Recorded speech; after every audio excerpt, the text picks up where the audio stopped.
Hello friends, good evening, happy Sunday. ఎలా ఉన్నారు? అందరూ బాగున్నారని అనుకుంటున్నాను. Enjoying your Sunday. And so coming to my dish today, నేను ఈరోజు హక్కా చికెన్ నూడిల్స్ చేస్తున్నాను అనమాట. సో ఇది బేసిక్గా నూడిల్స్, ప్లెయిన్ నూడిల్స్. దీంట్లో నేను కొంచెం ఆయిల్ ఇంకా సాల్ట్ వేసి ఉడకపెట్టడానికి పెట్టాను. ఓకేనా? సో నెక్స్ట్ నేను చికెన్ మ్యారినేషన్ ప్రాసెస్ చూపిస్తాను, అండ్ అది ఎలా ఫ్రై చేయాలి అనేది నెక్స్ట్ స్టెప్లో కూడా చూపిస్తాను. So wait and watch please. 1 tablespoon అంతా అల్లం వెల్లుల్లి పేస్ట్, 1/2 టేబుల్ స్పూన్ పసుపు. స్పైస్ నేను మా ఫ్యామిలీకి టేస్ట్ తగ్గట్టుగా వేస్తున్నాను. 2 టేబుల్ స్పూన్స్. మీరు మీ స్పైసెస్ ఎంత స్పైస్ కావాలి అనేది దానికి అనుకూలంగా వేసుకోవచ్చు. 1 టేబుల్ స్పూన్ ధనియా పౌడర్, చిన్న స్పూన్. ఇంత చిన్న స్పూన్ అయితే 2 టేబుల్ స్పూన్స్ వేసుకోవచ్చు.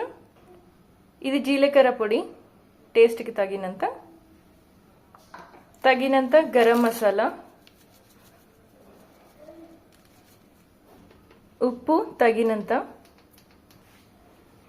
ఇప్పుడు ఒకసారి వీటన్నిటిని మంచిగా మిక్స్ చేసేసుకుందాం, కలుపుకోవాలి. కొంచెం కార్న్ఫ్లోర్ కూడా యాడ్ చేసుకోవాలి. ఇప్పుడు మొత్తం అన్ని మిక్స్ అయినాక కొంచెం కార్న్ఫ్లోర్ యాడ్ చేసుకోవాలి, ఎందుకంటే మనకు ఆ క్రిస్పీనెస్ రావడం కోసం. ఓకేనా? ఇదంతా ఇలా మంచిగా మిక్స్ చేసుకున్నాక 1 టేబుల్ స్పూన్ అంతా ఆయిల్ కలుపుకోవాలి. ఆయిల్ వేసినాక ఇలా మంచిగా మిక్స్ చేసుకోవాలి. సో అన్ని ఐటమ్స్ దానికి మంచిగా తాకి కొంచెం సేపు ఒక 15 to 20 minutes అయినా, మీకు ఒకవేళ టైం ఉంటే ఒక ½ an hour అయినా మ్యారినేట్ చేసి పెట్టుకోండి. అది అలా మ్యారినేషన్కి పెట్టేసిన తర్వాత ఇప్పుడు దాకా మనం పెట్టిన నూడిల్స్ ఏదైతే ఉందో దాన్ని కొంచెం చూసుకోవాలి. కొంచెం కచ్చపచ్చ అంటే 75% ఉడికింది అంటే చాలు, ఆపేసేయచ్చు. కొంచెం సేపు వేడి నీళ్ళలోనే ఉండనివ్వచ్చు, ఎందుకంటే వేడి వాటర్లో ఉన్నాయి కాబట్టి కొంచెం కుక్ అవుతూ ఉంటుంది. ఓకేనా? లేదు అనుకుంటే ఒకవేళ పర్ఫెక్ట్గా మీకు నూడిల్స్ మంచిగా కుక్ అయిపోయినాయేమో నాకైతే, నేను కాసేపు వేడి వాటర్లోనే పెడతాను. లేదు అంటే అది మనము జాలి లాంటివి ఉంటుంది కదా, ఆ జాలి దాంట్లో వేసి కొంచెం ఇంకొకసారి వాష్ చేసేసుకోవాలి ఆ జాలి దాంట్లోనే.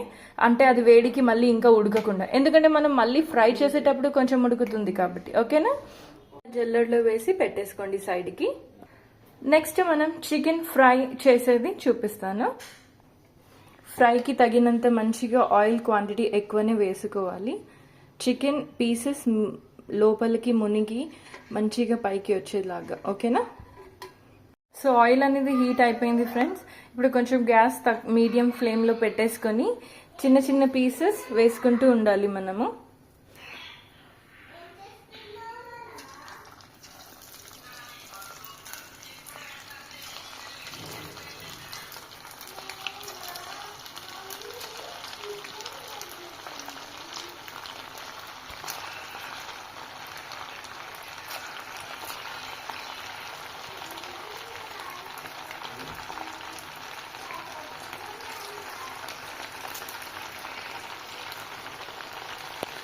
ఒక సెట్ ఆఫ్ పీసెస్ వేసేసుకొని మంచిగా దాన్ని మంచిగా ఫ్రై అవ్వనివ్వండి, క్రిస్పీగా వచ్చేటట్టు. కొంచెం మీడియం ఫ్లేమ్లోనే మీరు ఉడకనివ్వండి దాన్ని. సరేనా? వేసిన వెంటనే తిప్పకుండా అట్లీస్ట్ ఒక ½ minute to 1 minute మీరు దీంట్లోనే ఉంచండి. ఆ తర్వాత తిప్పడానికి ట్రై చేయండి ఒక్కొక్క పీస్ని మెల్లగా. సరేనా? సో దట్ మనం కార్న్ఫ్లోర్ ఏవైతే అన్నీ వేసామో అవన్నీ మంచిగా చికెన్కి పట్టుకొని క్రిస్పీ అనేది అవుతుంది. ఓకేనా? ఇలా ఈజీగా వచ్చేస్తుంది. వేసిన వెంటనే తిప్పితే ఏమవుతుందంటే దాని పిండి అనేది కింద దీనికి అంటుకుంటుంది అనమాట, ప్యాన్కి. మీరు ఇలా చూసినట్టయితే తీసి కొంచెం క్రిస్పీ అనేది అవుతూ ఉంటుంది అనమాట. మీకు అర్థమైపోతుంది అది క్రిస్పీ అయిందని. ఓకేనా? అప్పుడు తీసేసుకోవాలి. అన్నీ తీసేసుకొని ఇంకొక వాయి కూడా వేసేసుకొని అన్ని పీసెస్ ఒకేసారి చూపిస్తాను. నేను సెకండ్ వాయి కూడా వేసేసాను. ఇలాగే అన్నీ ఎంచుకొని పెట్టుకోవాలి. ఇదిగోండి ఫస్ట్ వాయి తీసిన పీసెస్ అన్నమాట ఇవి. సో ఫ్రెండ్స్, అన్ని చికెన్ పీసెస్ ఇలా ఫ్రై చేసుకున్న తర్వాత ఇలా ఉంటుంది అనమాట. ఇప్పుడు ఈ పీసెస్ పెద్దగా ఏదైతే ఉంటాయో దాన్ని మనం చిన్న పీసెస్ చేసుకోవాలి. సో నేనైతే మాక్సిమం చిన్న పీసెస్ తీసుకున్నాను కాబట్టి నాకు కటింగ్ చేసుకునే అవసరం లేదు. ఓకేనా? మీకు ఒకవేళ పెద్ద పీసెస్ ఉంటే కనుక మీరు చిన్న సైజెస్లో దాన్ని కట్ చేసేసుకోండి. ఓకేనా? సో ఫ్రెండ్స్, ఇప్పుడు సేమ్ ప్యాన్లో మనం ఏం చేయాలంటే కొంచెం ఆయిల్ వేసుకోవాలి. ఒక 2-3 టేబుల్ స్పూన్స్ అంత ఆయిల్ వేసుకోవాలి. దాంట్లోనే మనం ఫ్రై చేస్తున్నాం. ఇప్పుడు నేను చేయబోయే ఫ్రై ఏదైతే నూడిల్స్ ఉందో అది నేను జస్ట్ ఇంట్లో వరకు చేస్తున్నాను కాబట్టి మీ దగ్గర ఏం ఐటమ్స్ లేనప్పుడు మన దగ్గర ఉన్న ఐటమ్స్లోనే ఎలా అడ్జస్ట్ చేసుకుని వేసుకోవాలి అనేది వస్తుంది. ఓకేనా? ఇప్పుడు దీన్ని ఇలా మంచిగా మిక్స్ చేసుకోవాలి ఫ్రెండ్స్. కిందికి పైనకి మొత్తం మిక్స్ చేసేసుకున్న తర్వాత ఆల్రెడీ మనం చికెన్లో కారం వేసుకుంటాం కాబట్టి మన ఇంట్లో పిల్లలు ఉంటారు. So just for the taste accordingly మీ టేస్ట్కి తగినంత నేనైతే ఒక 1/2 టేబుల్ స్పూన్ అంతా వేస్తున్నాను. కొంచెం అంటే మరీ కొంచెం పసుపు. మీరు ఇక్కడ గమనించాల్సింది ఏంటంటే మనం ఇది ఉడకపెట్టేటప్పుడు ఆల్రెడీ కొంచెం ఉప్పు వేసాము. చికెన్లో కూడా ఉప్పు ఉంటుంది. సో ఇక్కడ వేసేటప్పుడు మాత్రం చాలా జాగ్రత్తగా ఆలోచించి వేయండి. మరి గరం మసాలా కూడా కొంచెం వేసేసుకోవాలి. సాల్ట్ అనేది చాలా లైట్గా వేసేసుకోవాలి. ఇప్పుడు దీన్ని మొత్తాన్ని మంచిగా మిక్స్ చేసేసేయాలి అనమాట. ఓకేనా? ఇలా తిప్పేటప్పుడే మధ్యలో మీకు కావాల్సినన్ని పీసెస్ పెట్టుకొని తర్వాత మిగతా పీసెస్ అన్ని వేసేసుకోండి. సరేనా? తర్వాత మొత్తం మంచిగా కలిపేసేయాలి. హలో ఫ్రెండ్స్, నేను మొత్తం మిక్స్ చేసిన తర్వాత ఇది టెక్స్చర్ వచ్చింది. అండ్ యాక్చువల్లీ మీకు ఈ కారం అవన్నీ వేస్తున్నాయి కదా, ఆ టైంలో కనుక మీ దగ్గర chilli sauce, soya sauce and కొంతమందికి చాలా ఇష్టం టమాటో సాస్ కూడా, అది వేసుకోవాలి అని అనిపిస్తే కనుక మీరు కొంచెం స్పైసెస్ తగ్గించి ఇవి కూడా మిక్స్ చేసేసుకోవచ్చు. ఓకేనా?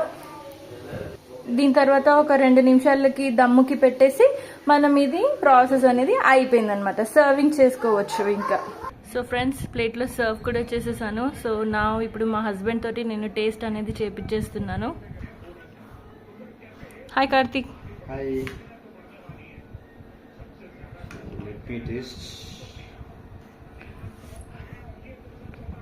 వేడిగా ఉంటుంది, జాగ్రత్త.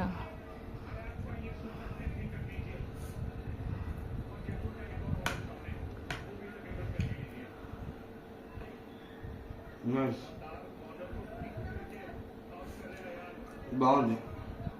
స్పైసెస్ ఎలా ఉన్నాయి? అన్ని సరిపోయాయి. చికెన్ ఐ మీన్ మన ఫ్యామిలీ పరంగా టేస్ట్ అయితే అది బాగుంది. నైస్, సూపర్ బాగుంది. అందరూ ట్రై చేసుకోవచ్చు కదా. సింపుల్.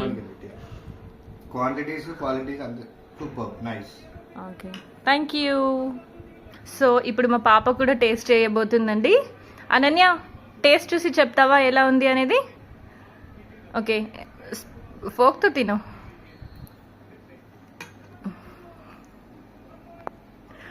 టేస్ట్ బాగుందా? కొంచెం కారం ఉందా? ఓకే. ఇంకా నూడిల్స్, చికెన్ పీసెస్ నచ్చినాయి కదా నీకు? తిను, ట్రై చేయి. చికెన్ పీసెస్ కూడా ఒకటి వద్దా? సరే, థ్యాంక్ యూ అనన్య.